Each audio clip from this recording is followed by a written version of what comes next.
राजकीय महाविद्यालय बूंदी में पढ़ रहे बीए प्रथम वर्ष हिंदी के विद्यार्थी। मैं यहाँ हिंदी कथा साहित्य में उपन्यास की 6 तत्व, जिसमें आज हम कथोपकथन के बारे में व्याख्यान नंबर 17 में पढ़ने जा रहे हैं। कथा साहित्य के तत्व, कथोपकथन। अब तक आप जान चुके हैं कथा वस्तु किसे कहते हैं, क्या होती है, पहला तत्व। दूसरा, पात्र और पात्र का चरित्र चित्रण। पात्र के चरित्र चित्रण में हमने देखा कि पात्र सजीव होना चाहिए और सजीव पात्र कथानक की आवश्यकता होता है।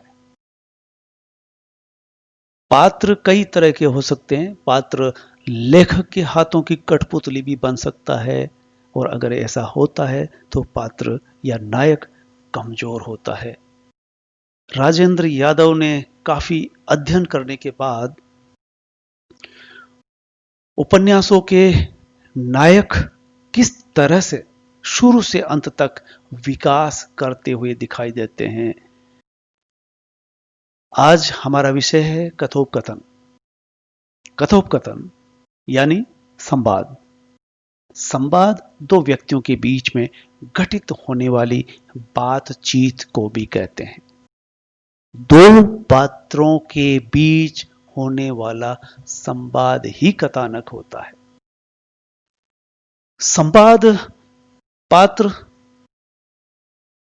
नायक, नायिका और पात्र कई तरह के होते हैं। पात्र, प्रमुख पात्र, सहायक पात्र और गौण पात्र। पात्र में नायक का सबसे ज्यादा महत्व होता है। वो उपन्यास में शुरू से लेकर अंत तक दिखाई देता है। हम बात कर रहे थे पात्र को समझने के लिए पिछली बार, और इसमें हमने देखा कि चंद्रकांता संतति देवकी नंदन खत्री का सीरियल वाइज चलने वाला एक लंबा उपन्यास था, जिसका मुख्य पात्र भूतनाथ, जिसे अय्यार कह सकते हैं। इस पात्र में आज के मध्यम वर्ग का उभरता हुआ रूप दिखाई देता है। कह सकते हैं कि वो मध्यम वर्ग का प्रतीक था, जो लंबी चलने वाली श्रृंखला में कामायनी के मनु की तरह दिखाई देता है, और उस सामंती परिवेश में एकमात्र आज के आदमी की तरह होता है। चंद्रकांता में दुष्ट और महात्माओं के दर्शन होते हैं, और यह काल्पनिक पात्र होते हैं। ऐसे में भूतनाथ एकमात्र ऐसा पात्र है जिसे आदमी होने का दर्जा दिया जा सकता है। ये मध्यम वर्ग को प्रतिनिधित्व करने वाला भूतनाथ आज हम देखते हैं तो पता चलता है कि उपन्यासों में कई पात्र नायक बने। गोदान का होरी ऐसा पात्र है जो किसान का प्रतिनिधित्व करता है, प्रातिनिधिक पात्र है। उनके रंगभूमि का सूरदास आगे के कई उपन्यासों में नायक बने। तो इन पात्रों में घटित होने वाला कथोपकथन, पात्रों का चरित्र चित्रण संभव होता है कथोपकथन से। जो बातचीत पात्रों के बीच में होती है, उससे पात्र विशेष का चरित्र विकसित होता हुआ महसूस होता है। उस पात्र के चित्रण से उसके चरित्र का विकास देखा जा सकता है। और इनके बीच में होने वाले संवाद से कथानक भी विकास करता है। कथानक का विकास करने में कई तत्व होते हैं, उसमें संवाद भी अपनी भूमिका निभाता है। हम इसे और ठीक से समझ सकते हैं डॉक्टर श्याम सुंदर दास के कथन से कि कथोपकथन का पहला उद्देश्य वस्तु का विकास यानी कथानक का विकास व पात्रों का चरित्र का विकास इनके चित्रण से होता है, कथोपकथन से होता है। कथोपकथन यानी संवाद किस तरह के होने चाहिए, तो इसी परिभाषा में हम देख सकते हैं कि वो संवाद ज्यादा बेहतर होगा जिसमें स्वाभाविकता हो, उपयुक्त संवाद हो, संवाद करते हुए पात्र अभिनय करते हुए भी दिखाई दें, यानी अभिनयात्मकता भी संवाद में हो। संवाद में और खास बात है कि सुनने में सरस होने चाहिए, सुबोध होने का मतलब ये कि समझ में भी आने वाले हो। ऐसे गूढ़ पांडित्यपूर्ण शब्दावली का उपयोग करके जो रचनाकार पात्रों में संवाद करवाते हैं वो अपठनीय हो जाता है। इसलिए स्पष्टता संवाद में होना चाहिए, संवाद की शब्दावली ठीक समझने लायक हो। कुल मिला के कहें कि मनोहर भी होना चाहिए, मन को अच्छा लगे। इन बातों के अलावा इसके बिना संवाद नीरस हो जाने वाले हैं, बनावटी हो जाने वाले हैं। हम कह सकते हैं कि संवाद यानी कथोपकथन से कथानक का भी विकास होता है। यह हम पहले भी बता चुके हैं कि पात्रों के बीच में घटित होने वाली घटनाएं या संवाद कथानक का विकास करते हैं। संवाद से रचनाकार जो कहना चाहता है वो तो कहलवाई लेता है, लेकिन रचनाकार का एक खास विशिष्ट दृष्टिकोण होता है। वह संवादों के द्वारा, पात्रों के द्वारा बोले जाने वाले संवाद में व्यंजित होता है। इस तरह से संवाद वातावरण का निर्माण करें। प्रेमचंद कहते हैं कि संवाद परिस्थितियों के अनुकूल भी होना चाहिए। परिस्थिति किस तरह की है, परिस्थिति की झलक संवाद में मिल जानी चाहिए। आने वाली परिस्थिति की आहट संवादों में हो सकती है। तो संवाद की कुशलता पात्रों में रचनाकार भरता है। कह सकते हैं कि सूक्ष्म व सरल संवाद होने चाहिए। अगर संवाद उपन्यास में पर्याप्त है या संवाद नहीं है, दोनों ही स्थिति में उपन्यास अलग अलग तरह के बनते हैं। जिसमें संवाद ठीक ठाक होते हैं वो उपन्यास को सुंदरता प्रदान करते हैं और पाठक के लिए वो पठनीय बन जाता है। एक उपन्यास का मैंने उदाहरण दिया था, सुनंदा की डायरी। राज किशोर के द्वारा लिखा गया ऐसा उपन्यास है जिसमें सुनंदा और सुनंदा के समक्ष एक और पात्र होता है जो शुरू से लेकर अंत तक दोनों ही संवादरत रहते हैं। होटल में बैठकर बाहर विचरण करते हुए बात कर रहे हैं, कोई भी विषय आ गया तब वहां परिवेश कम बदलता है, वातावरण यानी देश काल का असर भी कम वहां है, लेकिन संवाद ही बहुत कुछ है। संवाद ही कथानक की खूबी बन जाते हैं।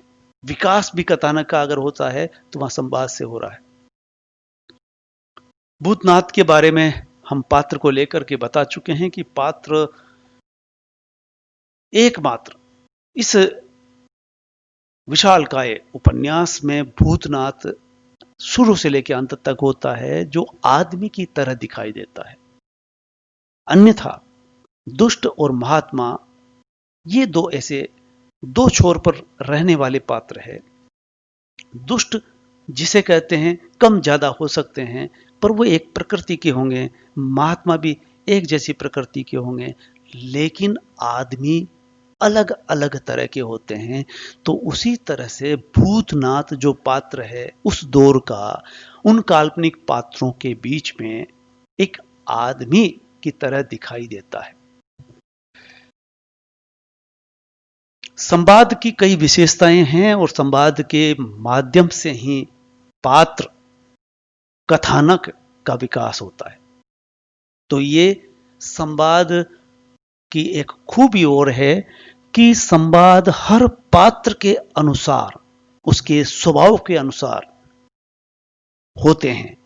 ये रचनाकार खास करके ध्यान रखता है। रचनाकार कई बातों का ध्यान रखता है कि कौन सा पात्र किस तरह का है, उसके अनुसार ही वो संवाद करेगा। वो जिस भी व्यक्ति से बोलेगा तो उसका स्वभाव की झलक वहां मिलती रहेगी। अगला बिंदु है, हमने देखा कथानक, पात्र, पात्र का चरित्र चित्रण और कथोपकथन। चौथे नंबर पर आता है देश काल और वातावरण, पांचवें पे भाषा शैली और छठे पे होगा उद्देश्य। आखिर उद्देश्य क्या है किसी भी रचना का। देश काल और वातावरण जिसे हम कहते हैं, यानी हम किसी न किसी जगह पर, किसी भूगोल पर, किसी मोहल्ले में, किसी शहर में रह रहे होते हैं। वो देश और काल यानी समय कौन सा किस तरह का है और उसका वातावरण क्या है। हर उपन्यास का वातावरण अलग अलग तरह का होता है। ये एक ऐसा बिंदु है जिससे हर उपन्यास एक दूसरे उपन्यास से अलग ही दिखाई देगा, देश काल और वातावरण से। ये उपन्यास में लेखक के द्वारा देखा गया, अनुभूत किया हुआ सच है जो उपन्यास में निरूपित होने वाला है। अगला बिंदु आता है भाषा और शैली। ये दो चीजें एक साथ जिस पर हम आगे और विस्तार से बात करने वाले हैं। यानी भाषा, जिस भाषा में लिखा जा रहा है, हम हिंदी साहित्य की बात कर रहे हैं तो जाहिर सी बात है कि हिंदी भाषा में ही लिखा होगा। इसका तात्पर्य ये नहीं है कि हर उपन्यास की भाषा एक ही है। हिंदी हिंदी है मूलतः, लेकिन हर लेखक की एक अपनी छवि, अपना व्यक्तित्व होता है, उसी तरह से उसकी भाषा हुआ करती है। भाषा लेखक की पहचान बन जाती है। किस देश काल और किस वातावरण पर वो लिखा जा रहा है, कहाँ के पात्र है, गांव के हैं या शहर के हैं, देहात के हैं, जंगल के हैं, पढ़े लिखे हैं, अनपढ़ है, उन पात्रों के अनुसार भी भाषा अपना रूप ग्रहण करेगी। इस तरह से भाषा को हम देख सकते हैं। शैली, लिखने की शैली हुई और शैली से पूरे उपन्यास की शैली, उपन्यासकार की और उपन्यास की शैली की पहचान की जा सकती है कि किस शैली में लिखा जा रहा है। पत्र शैली में लिखा जा रहा है, संस्मरण शैली में लिखा जा रहा है, डायरी शैली में लिखा जा रहा है।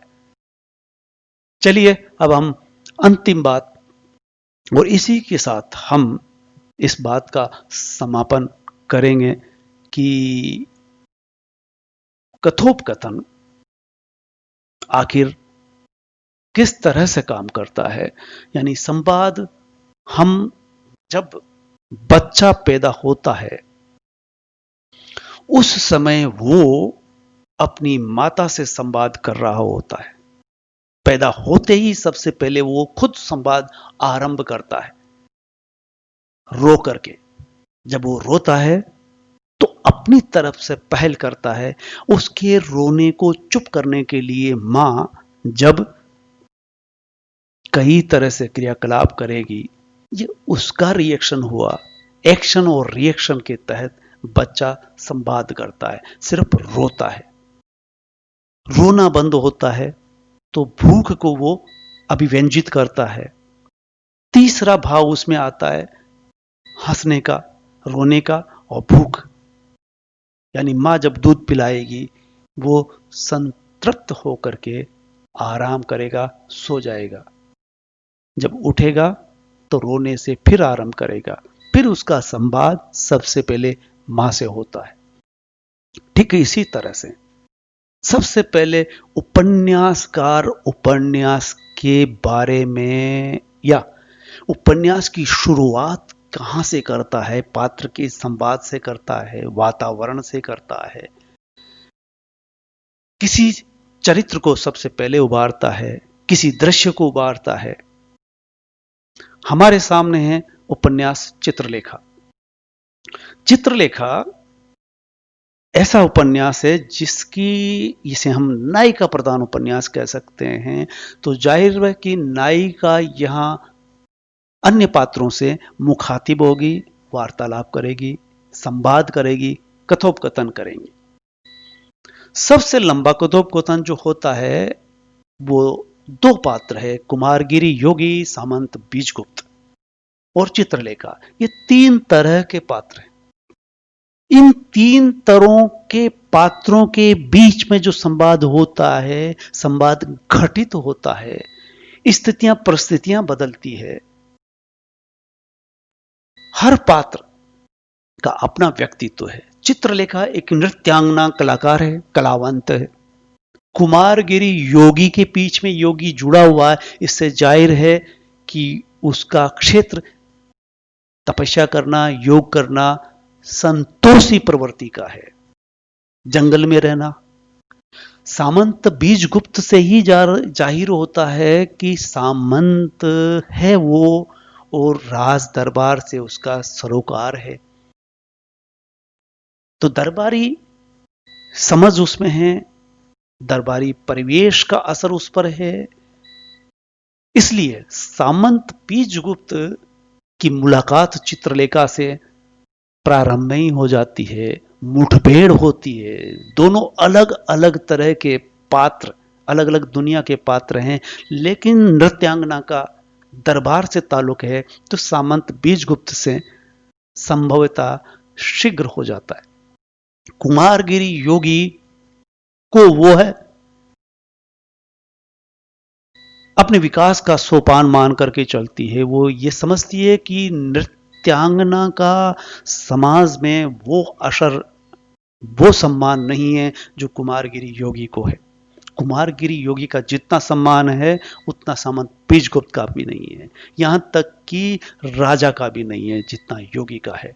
योगी की बात को राजा भी तवज्जो दे रहा है, सामंत भी दे रहा है, समाज भी दे रहा है। चित्रलेखा कुमारगिरी योगी से टकराती है।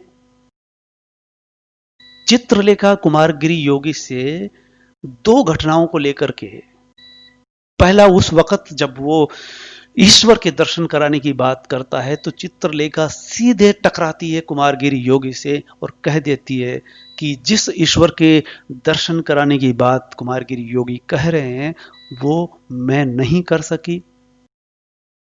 और इसी बात को उनका मंत्री राजा का भी कहता है, लेकिन योगी नकार देता है कि जिनमें आस्था नहीं होती, श्रद्धा नहीं होती, उनको ईश्वर के दर्शन नहीं हुए। दरबारियों को हुए, राजा को हुए।